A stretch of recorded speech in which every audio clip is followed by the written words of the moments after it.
Hello, Damola, and follow me. Trust you guys are doing great. I want to appreciate you for this awesome initiative and for committing your time and resources into coming up with great episodes every fortnight. Listening to the podcasts instills in me passion to effect positive change in the insurance industry, and I do hope to be part of you in the nearest future, to be part of what you're doing, and to commit myself to it. Um, Thank you so much. We appreciate what you're doing. Please don't stop. God bless you. We love you. Cheers. Hi, everyone, and welcome to our final episode of Insurtech Business Series for the year 2020. It's been a long one coming.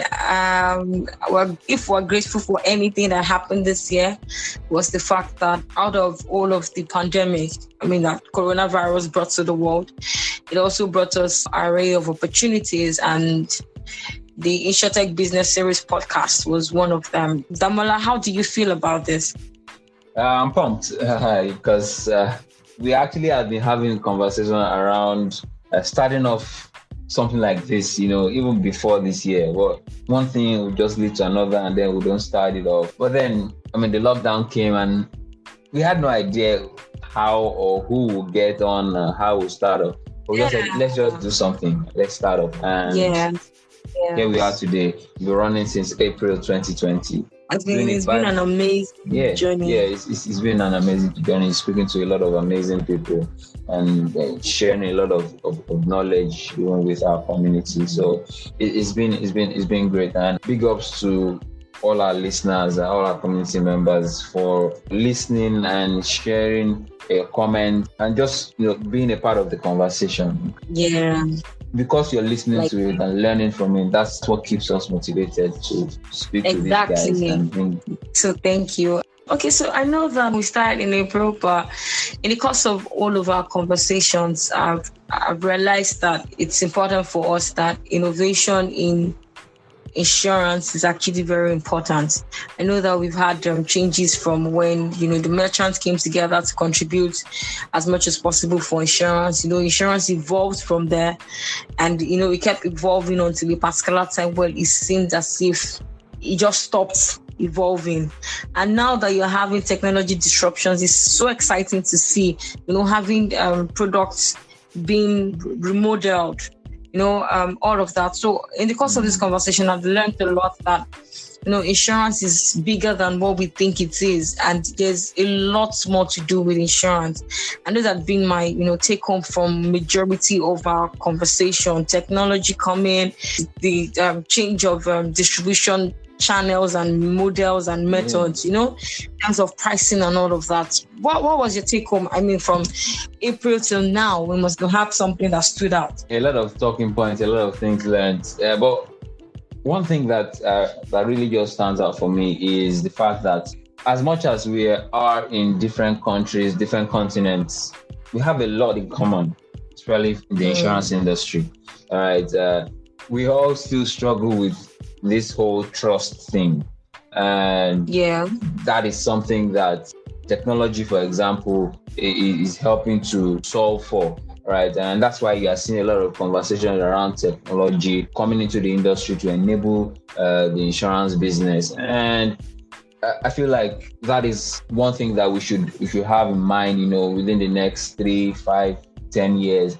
We have a lot in common, even as we are in different countries, and there's a lot that we can learn from each other as well. Looking at Africa, for example, we all have different countries, but at the end of the day, if you look at the new accord that is going to be activated by January 1st, we have all African countries connected trade-wise, right? So that means that we are one. And so there are a lot of things that we can learn from each other, regions, from everywhere, and so that I think that's one thing that I've picked up from all of our conversations from the different people that we've spoken to within the African continent and outside. I totally agree with you, and which brings me to the fact that even as speaker on this particular final version of our podcast is also, one of those thought leaders in insurance. And, our conversations are going to be around distribution, the simplification of insurance, which I really think that is important at this particular time. And I think it's one of the things that they're getting right in Kenya now. Because if we keep on looking at one of the top 5 African countries that have successfully been able to increase their penetration index rate, Kenya actually happens to, stand out as well. And I think it's important that, these conversations are being brought to the fore. It seems like something that Nigeria could mirror to or buy in order for us to recreate how we sell our insurance and upscale insurance products. Coming on will be Jihan Abbas, but I'm going to leave Damola to give the proper introduction. So, Damola, who is Jihan Abbas? Jihan Abbas is founder, CEO of Lami Insurance Technologies, an insurtech company operating out of Kenya. They use their expertise to provide API technologies, for insurance companies in order to help them scale their insurance products, to large markets. They're basically just enabling faster and broader expansion of sale of insurance to more people, to get more people included in finance and, to improve the penetration of insurance. Just like both of us, she did have a background in insurance. Yes. So she's young as well. She's a millennial again, like both of us. She's a perfect guest to end the year with. So don't go anywhere. We'll be right back.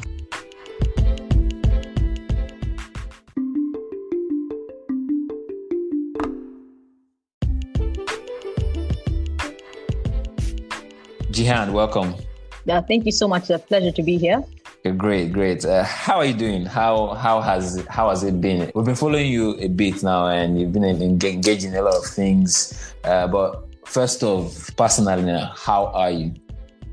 I'm not too bad. There's lots of stuff to do, lots of work, but nonetheless, it's been a really exciting year for us. So I'm really grateful, and so far so good. Oh, right. That's good. You launched your product and everything this year, right? And so, that's why you said it's been an interesting year. So, we'll get into a lot of, get into that later on. But can you tell us a bit about yourself? So, who is Jihan Abbas? Yeah. So, I grew up in Kenya at the coast, in a very small town. And I sort of decided to go to university in the UK for my undergraduate degree. I studied finance, actually. And my first career was working on a trading desk in the city of London as a commodities trader. So that was actually my initial sort of, where I thought my life would go. And then I became obsessed with insurance, and it's probably a huge turn. So I started off in a what I thought at the time was a stressful career, and I quit. Okay. And I think I've managed to surpass the levels of stress that I experienced. Wow, that's interesting. There's no history or there's no previous engagement in insurance, but then now you are pioneering something in the insurance space. How did it all start? Where did it all come from? Why insurance? Well, how it started was I was actually back home on holiday in Mombasa in Kenya, and I was speaking to a waiter who told me he didn't have health insurance. And then I started to do research about the insurance industry when I got back home, and I realized actually, not only he didn't have insurance, but actually only 3% of Africans have insurance. So I became very, very obsessed with understanding why there was such a big gap, particularly in Kenya, where there's so many insurance companies in the market, but only 2.8% of Kenyans have insurance. And from then on, it's been a very long journey to try to crack that low penetration barrier. Wow. So we'll get into what you're engaged in so far, but in terms of your experience in the industry so far, your engagement with the industry, how has it been? Can you tell us a bit about, your experience getting into insurance and how it all started, and then what you are seeing right now? Yeah, I would say that there's been a lot of changes over the past 2 years. So when I started this in about 2018, that's when we started building the technology that's Lami. Okay. The landscape was completely different. So you'd actually not see a lot of the insurance companies were even more traditional than they are today, even though they're still, I think, quite behind. It was even worse at that time. Nobody even knew what an API is at that time. It was quite difficult to convince them that, they needed to think outside the box and change the way they do things. The insurance industry, it hadn't really changed for 50 or 60 years. It was pretty much the same as the times when my granddad was buying his insurance. So I would say that today I see a lot more positive changes. And I think the young companies coming into the market have sort of forced these underwriters to start thinking outside the box. Yeah, you talked on something that, talk about technology, that how it has changed the industry. And then talking about change, right? Some of these new companies like your company have forced that change. But what about the customers? Is there anything that you are seeing or you have noticed from the customer angle that is forcing this change that we are seeing or beginning to see in the industry? Yeah, definitely. I would say that so traditionally insurance companies in Kenya don't really target, individual customers. They mostly target corporate business. Corporates. And that's why the insurance penetration level is still so low. But now, customers are actually have become very tech savvy. And have always been quite tech savvy in Kenya. People use mobile money. People use apps like Jumia to order things online, and they're, using all these like social media apps. So in terms of like the expectations, I think the expectations of what people want have actually changed dramatically. And now they're starting to impose the high standards, that they used to also to the insurance industry. Even though I think it's still a bit early, but I think we're going to see a lot more of that, customers demanding more from insurance. I think that could only help the industry to get better. Just talking about the Nigerian space, and specifically the banking sector here, a lot of things from the customer angle as well has pushed the industry to be better. Customer service is a lot better than what it used to be. And so, the pressure is there, but I think it will only bode well for the industry. And so talking about the technology aspect now, for example, when you look at Africa, right? Yes, insurance is important, but the kind of products that those customers would be consuming wouldn't be the expensive ones. So how do you think that technology can help? Yeah, I definitely think that at least from the Kenyan market, everybody uses mobile money. M-Pesa is used by everybody. So when you look at that and you ask yourself, why hasn't the insurance industry been able to leverage on that? It's a big question mark there. Yeah. And the big reason for that is the fact that the insurance companies have never developed digital products, like products that are fully end-to-end digital. So Safaricom has actually tried to launch a few insurance products, but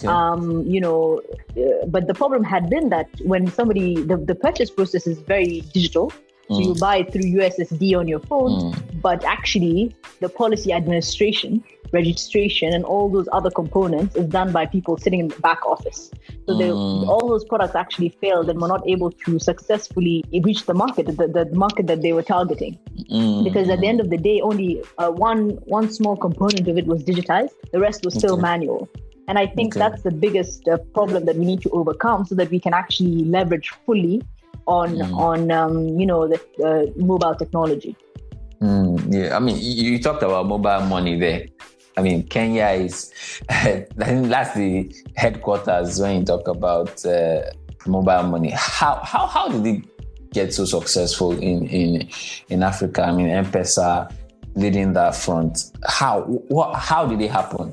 I look at it from a Nigerian perspective because yes, we have a large population, right? And one of the ways that more people can get involved in finance and the whole financial inclusion conversation is leveraging mobile technology and mobile money, and stuff like that. I would say the convenience of mobile money, you don't really need. So one of the biggest problems we had in the past in terms of opening bank accounts, there was a huge barrier to entry. So most people were not able to open bank accounts because they had to deposit a minimum of $150 to be able to open a bank account. So that's why, mobile money took off because there's no barrier to entry. Anybody could have signed up and anybody could start using it. versus all the traditional banks that we had, that had this huge cap that most people couldn't reach. But I think the one thing that's been ignored, we hear a lot of talk about financial inclusion, but the financial security aspect of it is completely ignored. And that's what insurance brings forward. People here in Africa rely on single sources of income. However, they're not protecting that. So then at the end of the day, there's no point of having a bank account. There's no point of having a way to keep your money when you don't have the security to actually sustain and to ensure that income is completely secure. Thank you for that. So let's talk about Lami and Griffin now. All right. So prior to now, we've had conversations with some people even from Kenya. Eunice Minor, who runs an insurance marketplace, and it was quite interesting. I mean, her thoughts around the industry and the kind of improvements that are happening in that space. We've had conversations with tech companies leveraging insurance, right? So we've talked to Dr. Ikpemenetu, who runs Wella Health here in Nigeria. They are leveraging insurance in order to sell malaria care, right? So we have a malaria insurance cover. And then health insurance as well is being sold through a lending platform, Ella. We had Akin Jones, who's the CEO. It's going to be interesting to hear what Lami is doing and what friction we're looking to solve in the market, especially from the Kenyan perspective. So Lami is an insurance as a service platform. We've digitized the entire insurance value chain, KYC, pricing, underwriting, claims, fraud detection, all these other components that you need, all in one platform and API that you can use to integrate into any front end. So you can embed insurance products in existing platforms, and also you can use it to create and distribute your own products. For us at Lami, when we looked at the problem of low insurance penetration, that's the problem that we're trying to solve. Okay. If you look at a direct-to-consumer product, you'll never get there to be able to actually have an impact on that 3% penetration level. However, we felt that if you give others the tools to be able to create and distribute products in a very cost-effective way, can go take a product to market in only 4 weeks using our API. We felt that's the best way to have impact and to reach as many people as possible. So you plug into platforms that have millions of users, hundreds of thousands of users, and make insurance available there. It also gives you a chance to leverage on the trust that has already been built with your customers to add to include insurance for them. And at the same time, it gives businesses an additional revenue stream. That's interesting. I mean, I remember our conversation with Eunice Minor, and she said that the insurance companies, they know that they need to digitize, but they don't know how to do it. I think that Lami might be providing that kind of opportunity to help them do that. Can you explain what exactly or how your model works, right? Because I understand that you're not a comparison site, but then you work with insurance companies. So how does that work, and how does the customer eventually benefit from the whole engagement from your platform? Sure. So we work with about 17 insurance companies that operate in East Africa, some across Africa. And basically, we are the middle layer that connects the supply and demand of insurance. So we're the distribution partners. So we plug into online platforms. Recently, we launched on Jumia, these kinds of digital businesses. We plug in insurance there, and they can basically select the products that they think fit their demographics. The Jumia partnership, that's huge, right? So what was the thought around, that kind of partnership, and why do you think that it was quite important? And do you think that these are kind of things that we'll begin to see? Absolutely. I think you see it very much, it's very prevalent in Asia. You see all these big online marketplaces selling insurance, because at the end of the day, people are they're very used to using these platforms. People use they use Jumia to do food deliveries. They'll use Jumia to buy other things that they may need as well, So why not buy insurance there? Why not have have insurance products available there? So what we're trying to do is not only, bring insurance to the customers where they are, but secondly, start selling insurance in context. So when somebody, for example, is buying food for their cat, automatically you can suggest to them and tell them, why don't you buy pet insurance since you have a cat? It allows you to now use the data and embed products in the right way at the exact time when somebody might take it up. Earlier we mentioned digital products and how there is a scarcity of that in the market at the moment. Going forward now, some of the products that we have in the market, I envisage that they would have to change. Some would have to be totally, reimagined and things like that. There are some school of thoughts that we should leverage creating products around a subscription model and some user-based insurance products. What do you think can work for the African market now? I think there's a lot of products. We're currently working on an interesting one for motorcycle riders.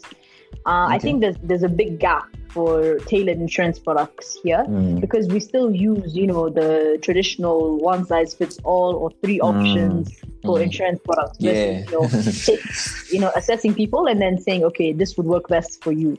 So I think there's a big gap for that, especially pay as you drive for car insurance, motorcycle insurance, these kinds of insurances, that are the biggest sellers here, The one thing that technology helps with, the reason why these products have not been available, why you cannot pay for your car insurance on a daily basis or a weekly basis or an hourly basis is because the insurance companies don't have the capability to collect the premiums from you. But now using technology or using, for example, the Lami API, it gives these insurance companies the ability to not only collect these premiums, but keep track, reconcile all in real time. So they don't have to manually do all these things. That's why they haven't been able to launch these products, because they would manually have to keep track of it. And it would be very time consuming and very costly for them. So you started off this journey 2018 and launched into the markets beginning of this year. How has the reception been? I'm quite interested to hear about the reception, especially in Kenya, right? How did they react to what you guys are doing, and what is it now? Then, and now. To what you're doing, not you personally now. I'm coming to you personally, but like for your business and what you're bringing to the market. When we were building out the technology, we would approach underwriters to create more flexible products with us, and they would be a bit skeptical, they would be a bit afraid of taking that leap. But now we have insurance companies reaching out to us, asking us to integrate, to do products with them, which has been a really, really big turn and change. And it's been really exciting to finally see, the insurance industry embracing technology and also embracing, I think there was always the mentality of, I can do this myself. Yeah. Now, they're kind of changing that mentality and embracing the whole partnership model, which at the end of the day makes the most sense for them, because by the time they build out all the tech, launch a product, it's going to be 2 years and there's new things already that have been developed, So it gives them a way to, instead of having to play catch up, they can actually be thinking about their customer base and creating the products that their customer base would like to see. We launched our first product, the Griffin app, which is a motor insurance app that runs on Lami at the end of January. And we've had such great responses in the market for that product. It's the first of its kind here in the region. You can buy your motor policy in less than 2 minutes. You can pause, upgrade and downgrade your insurance for the first time here. Wow. And people were really excited about that product. They were really excited that, they had ownership of their insurance versus, before where they would just have to pay one lump sum and never contact the insurance company again. So this way they can actually track their claims. All our claims are settled in 7 days. So it's something more exciting for them. A big change. You mentioned some things here now, and then pause your policy, buy in 2 minutes. These are some of the things that, looking at the African market generally, they're strange. But when you look at Europe and America, these are some of the things that it's almost like it's normal to them. Like the market is embraced all of those things, going forward. Now, before the African market now, in terms of claims, because that's one huge gain in the market.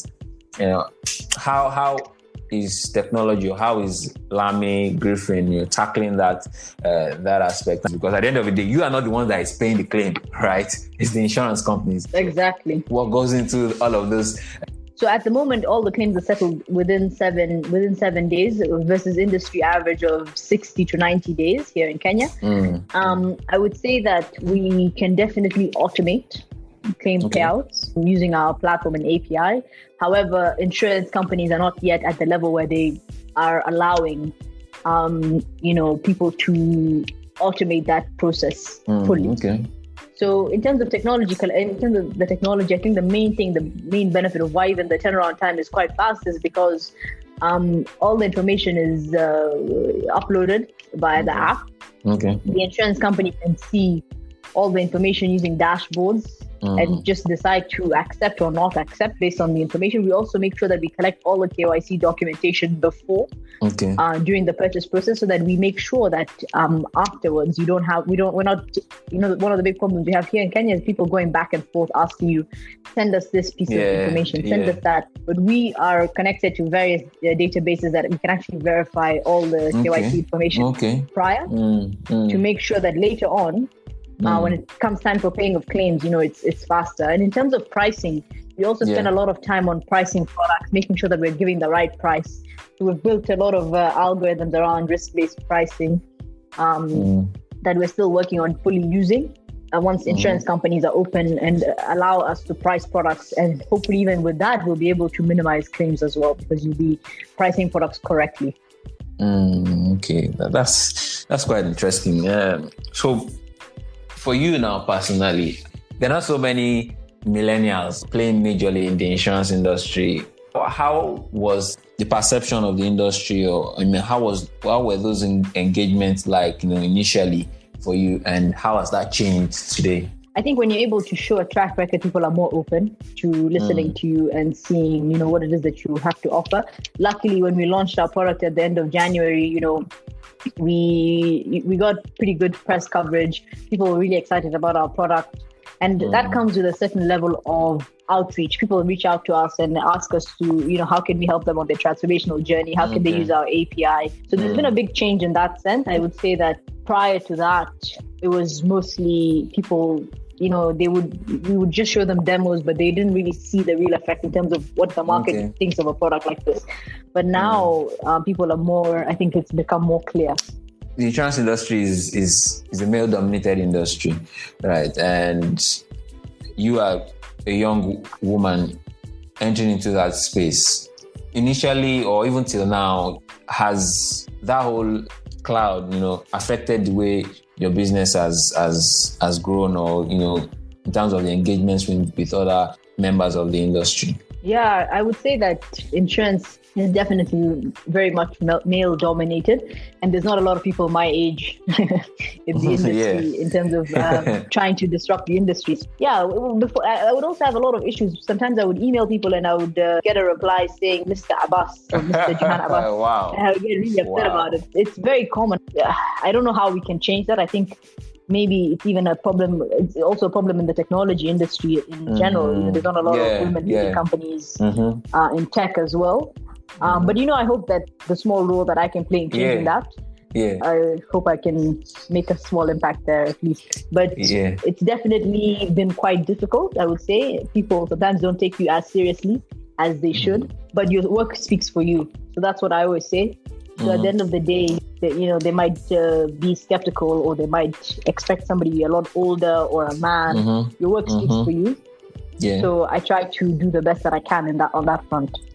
Oh wow, that's absolutely, definitely are already doing amazingly in that regard. I mean, we started a project recently which we called IBS, Women in Insurance, here in Nigeria, and really not just for Nigeria but for Africa. Really, just speaking to. I mean, it got to a time that we saw that we're mainly speaking to men, right? And say, hey, there are a lot of women actually doing a lot of great stuff in the industry. And I looked at the insurance industry, and we see a lot of women who are MDs of insurance companies, who are leading some of the stakeholders in the industry. And I say, these are amazing people doing amazing stuff with knowledge and experience and doing excellent work. So why not we celebrate these women? And definitely you are, and we are definitely happy to speak with you and tell your story and get the right people to notice you and what you're doing. Now, in terms of the industry, right, the regulator plays a huge role creating that enabling environment for the banking sector here in Nigeria. I'm not so conversant with that of Kenya. That is more progressive, and you see a lot of fintechs. I mean, fintech space in Nigeria is huge. that has not translated to the insurance industry, right? So how pivotal a role does the, regulator play? And I think that for the regulator in Kenya, they are more progressive. So what do you think that the other regulators in Africa can learn really from what you guys have done there? Yeah, I would say that the regulator here is, they have a mission and vision to increase insurance penetration as well. And I think that's really important. And they've realized that technology and insurtech is going to play a big role in that. They've even launched a sandbox. Okay. I don't know when the first cohort is going to be, but they've been working with, I think, governments from Singapore to launch a sandbox here for insurtech. Okay. I think it's really exciting. I think it's really exciting that the regulator is, looking at innovation and trying to embrace it instead of stifle it, which I think you see in other markets. So I think it's really, really great to see. And I hope that they'll continue to be more flexible and open. I think one of the biggest things they need to revisit is the barrier to becoming an insurance company. So in Kenya, we have the highest rate of capital in the world. So it costs $6 million to get an insurance license in Kenya.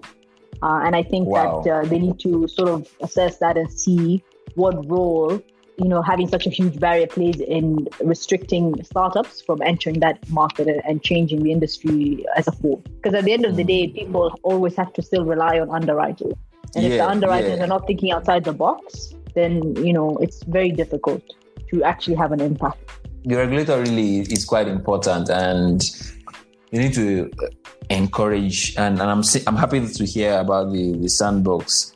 So for Lami now, what's the future like? What are you pushing towards? I mean, what's the next big thing for Lami? What are you working on? What are you pushing for in the nearest future? I started Lami with the intention of, getting insurance to more people, making it accessible. Yeah. So the more people I can get insurance to using our API, the happier I'll be. I hope that, I think that the insurance industry is going to completely go digital over the next few years, similar to what you see in banking, in the banking industry and finance. And I hope that Lami will be a pillar in that and will be the facilitator in helping others to create and distribute products. I hope that as many as possible digital insurance policies run through our platform. For me, we made it as easy as possible. We're going to be making our APIs available so that anybody can just get the documentation and integrate it and implement. Okay. So that's a very big part for us. I want to hear your thoughts now in terms of technologies that would really help the industry to grow, going forward. What technologies do you think that would be very key for insurance companies to begin to at least start learning about and start integrating into their system? I mean, you leverage APIs, for example. I think we're going to see a lot of use of AI for claims processing, also natural language processing. All these kinds of things are going to become, basically machine learning is going to have a bigger role to play in insurance. And I think that's going to be really exciting. It's going to be a game changer in terms of the time frame it takes to process claims. Because instead of it taking us 7 days, you can process a claim in maybe 10 seconds. And that's going to be have a huge impact on how people view insurance and how people, whether people trust. That problem of people not trusting their insurance company is going to be completely eliminated. Yeah. I hope that we start seeing those use of technology very soon. Okay, yeah.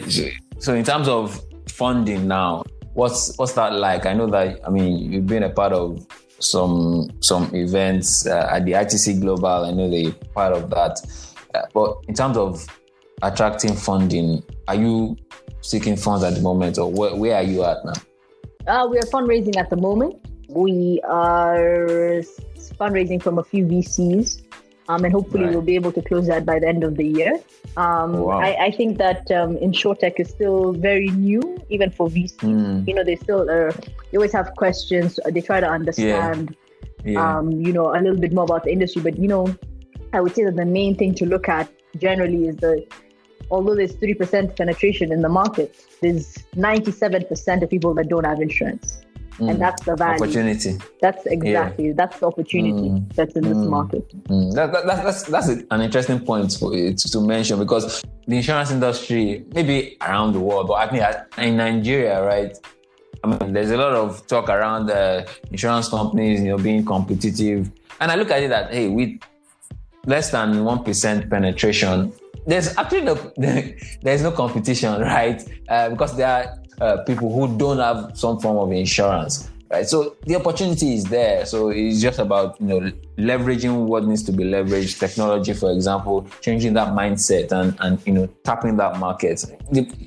There are a lot of opportunities there, and I think that what you're doing and technology generally would help the industry. Apart from East Africa, you're a tech company, so I imagine that you definitely want to go beyond just East Africa. Yes, absolutely. Absolutely. That's why, again, the API model makes it very easy. You just have to partner with underwriters in any market, and we're ready to start distribution. Right. That's great. So for whoever is listening that wants to reach out, how can they reach out to you? LinkedIn, or you want to share an email?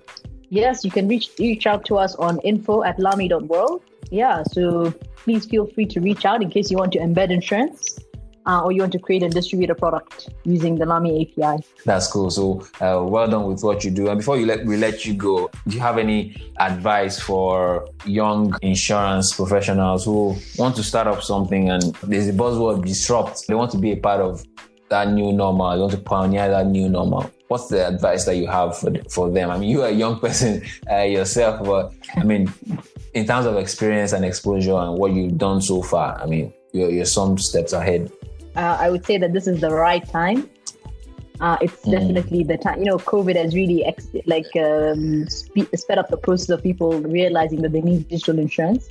So if you want to create a product, this is definitely the right time. People's mentalities have begun to change, and we're just at the point in which I think InsurTech is going to explode. So don't give up, and don't be afraid to go out there and create this product. I want to visit Kenya soon. What should I be eating when I come there? Yeah, I'm from the coast, so we definitely eat a lot of seafood. That's mostly that's most of the food that we eat. Seafood and things cooked with coconut. So it's very, very good. Oh wow! Okay. I highly recommend. All right, great. Thank you very much. I've written it down, so thank you. All right, yeah. Thank you very much. It was a pleasure speaking with you, and I mean, amazing work that you're doing, and we definitely are rooting for you, and we're waiting for you to come to Nigeria. Yeah, hopefully I'll be coming there soon. Right, great. Yeah, thank you so much.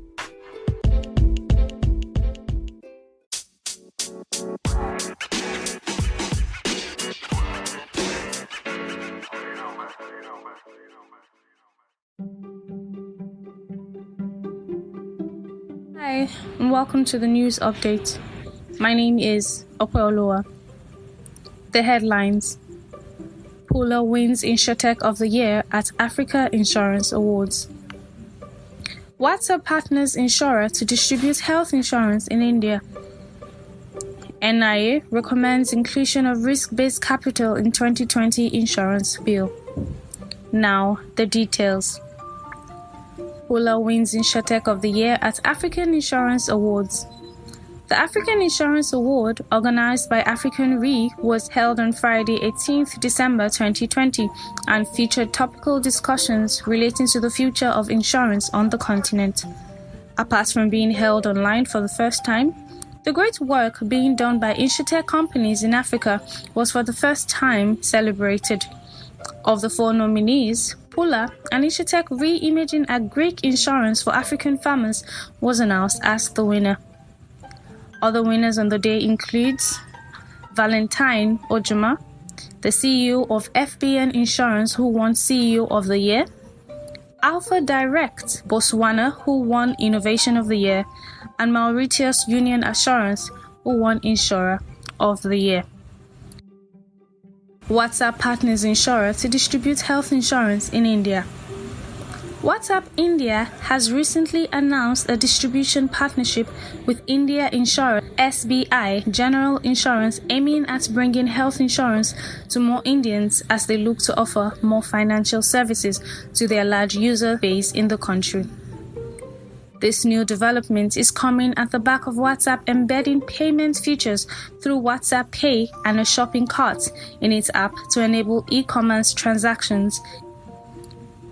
NIA recommends inclusion of risk-based capital in 2020 insurance bill.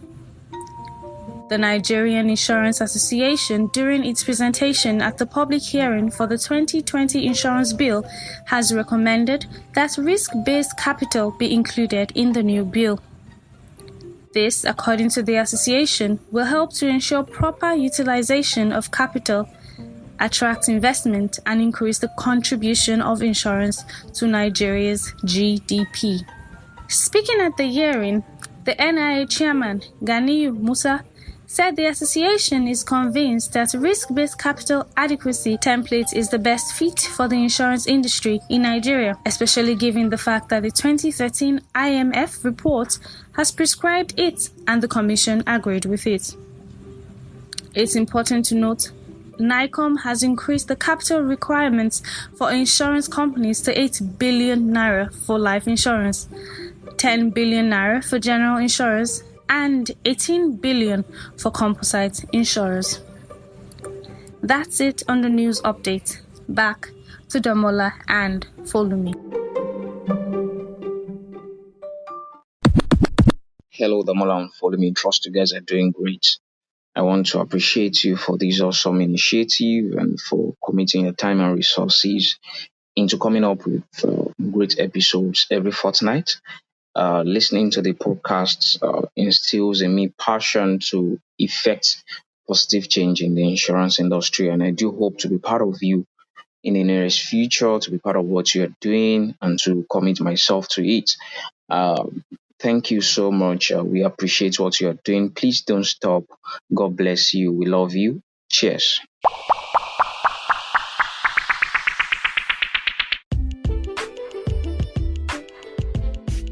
Hi guys, welcome back to our podcast. I'm sure that you enjoyed that conversation with G and Abbas. Unfortunately, I wasn't a part of it, but having listened to that conversation, you know that it summed up, what we spoke about throughout the year and also during our conference, which was really beautiful. And for me, Gianna Bass it felt like she, spoke my mind when I was giving out that presentation about simplifying insurance at the conference.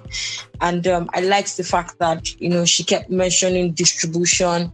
And then, she mentioned how to simplify insurance in such a way that you don't just make a one fit size all. You break down insurance and then you find a way to distribute it. And what she's really doing with Lami is what we've been preaching to a lot of insurance companies as to how to redefine the redistribution method, and carry insurance to the rural area. I particularly like the fact that she mentioned what inspired her to go into insurance, about knowing fully well that some people couldn't even afford the standard health insurance products that were at that time in the market, but they didn't even have the policy in the first place. So, it's exciting to have had that kind of conversation. It just embodies everything, almost everything rather, that, we spoke about during the conference. What about you, Damola? Like, what exactly was your own? I was quite excited to speak with her because, she's a woman doing amazing stuff in the insurance space, and not just an insurer, but it's building up an insurtech and really just going head on and saying, hey, the industry can be better, and providing a lot of technology to help the industry, to do better and be better. And so for me, from that conversation, generally, I just feel motivated, and I feel like it's a call for as many young people who are listening, right? You have those ideas, you have those thoughts. You don't know how it's going to be. You don't know where to start. Just start somewhere. Start by writing them down. Start by looking for people who are like minds to have those conversations with, and see. You'll be surprised the doors that can open up. There are a lot of opportunities in the industry, and There's a lot of things that technology can help the industry to achieve, and Lami is doing a lot of things. Generally, I just feel excited because this is a young woman. Doing so much in the industry, and the sky is really the beginning for her. And there are a lot more people that can come into this space and do a lot more as well. Yeah. So yeah. I like the fact that you said a lot more, which is which, by the way, I'm probably just going to throw this challenge out to our listeners. There's always a pain point for insurance. I wouldn't know if it's peculiar around the globe, but I'll say for Nigeria, we've always had issues around claims. Claims management has always been a pain point here.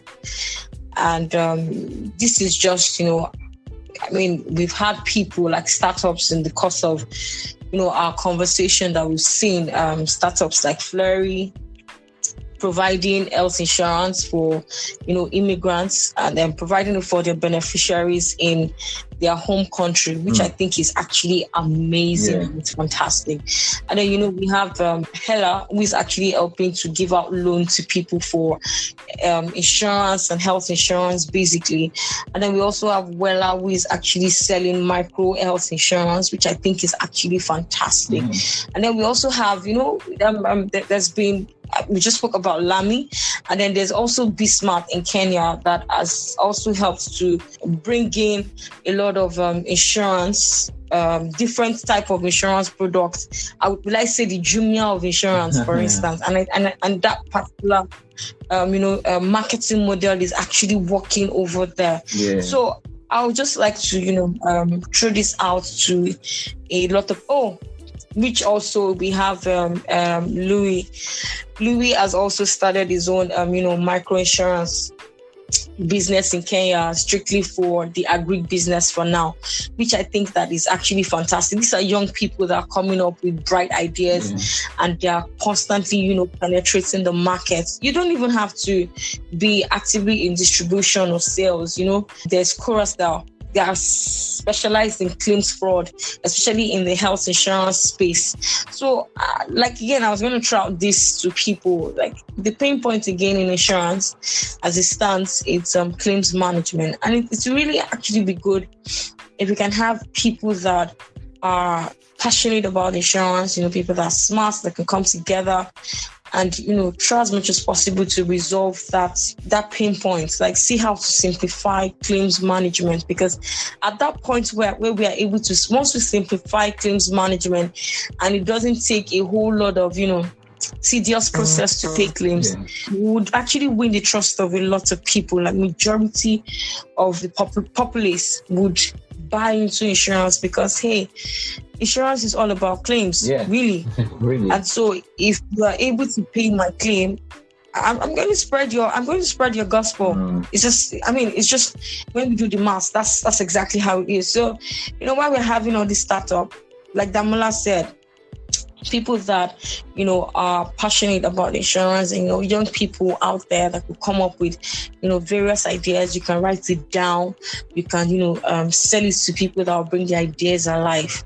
Claims management is just one of the several expos that I can give to you from the goodness of my heart. You can collaborate, you can partner. There are a lot of conversations around solutions for the insurance industry. I've been at engagements around the fintech space, and they're quite keen on the insurance space, and they're looking for solutions that they can throw money at. So why not come up with these ideas, put it together, collaborate with others, bring them together, and approach those VCs and see how we can go.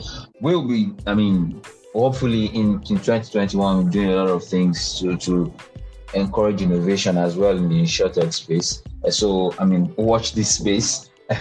So for 2021, I echo what Folumi has just said. And this year has been really, really interesting, speaking with a lot of people that she just mentioned on the podcast and even at the IBS conference 2020 there. And apart from those startups, this year we also spoke with some authors.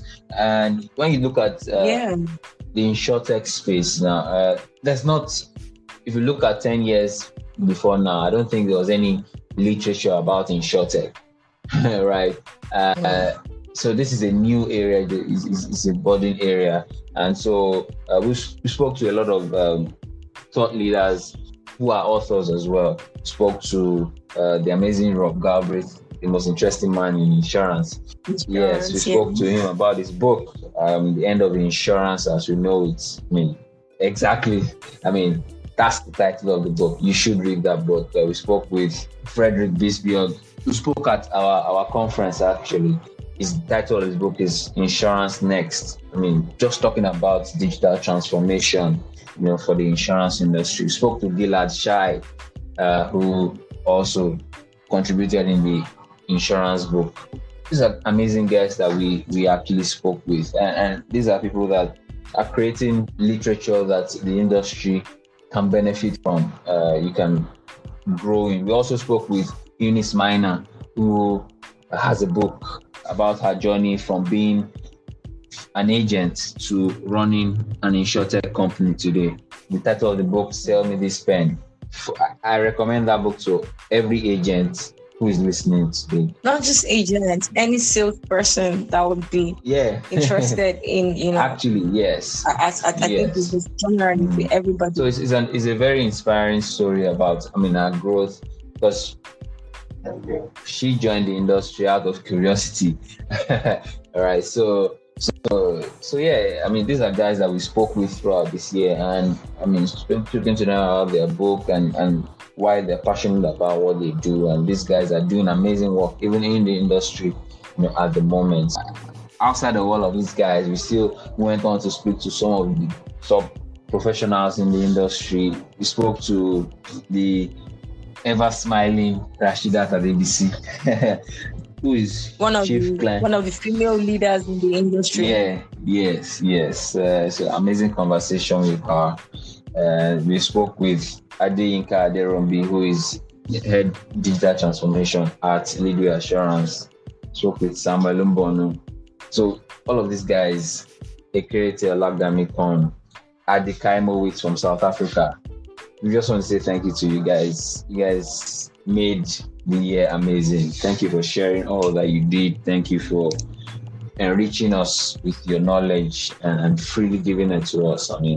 We're better for it. And that is what we do here at Insurtech Business Series. We encourage learning, foster innovation, and ensure that we create opportunities for networking. So thank you. Thank you to you guys. Again, a very big thank you. This year, like I said earlier, has been super, super amazing. Of course, we've had our top 5 most listened conversation. You even need to listen to it to know why it's a top 5. But then there are also others that we wouldn't want you to miss as well. This is one of them. And, conversations about how exactly we want to move the industry forward, which I think it's important that things are good to go back and listen to some of these conversations. You could pick in an idea or two, who knows, that you could, be able to provide solution to your, current job function, or it could actually be generally to the insurance industry. And I think that they are really, really interesting. So to everybody that has in one way or the other contributed to the success of Insurtech Business Series, we're saying thank you. Our listeners, you're amazing. You've been amazing all year round. Our egg plays have actually, the numbers are increasing, day by day. Our community on LinkedIn, man, you guys keep amazing. Yeah, you guys are amazing. The numbers are increasing. Amazing. Always engaging with that content. Yeah. As much as possible, we are grateful. We see you. And we'll be happy to also get in your shout outs if you're interested. So, this is the final episode for 2020. But 2021, we're coming to you bigger and better. So we would like that you stay tuned and you anticipate. Again, I remain your co-host, Follow Me, and with me here, Damola. Thank you. Wishing you a prosperous new year. Yeah. Enjoyable holidays. Exactly. All right, guys. Bye.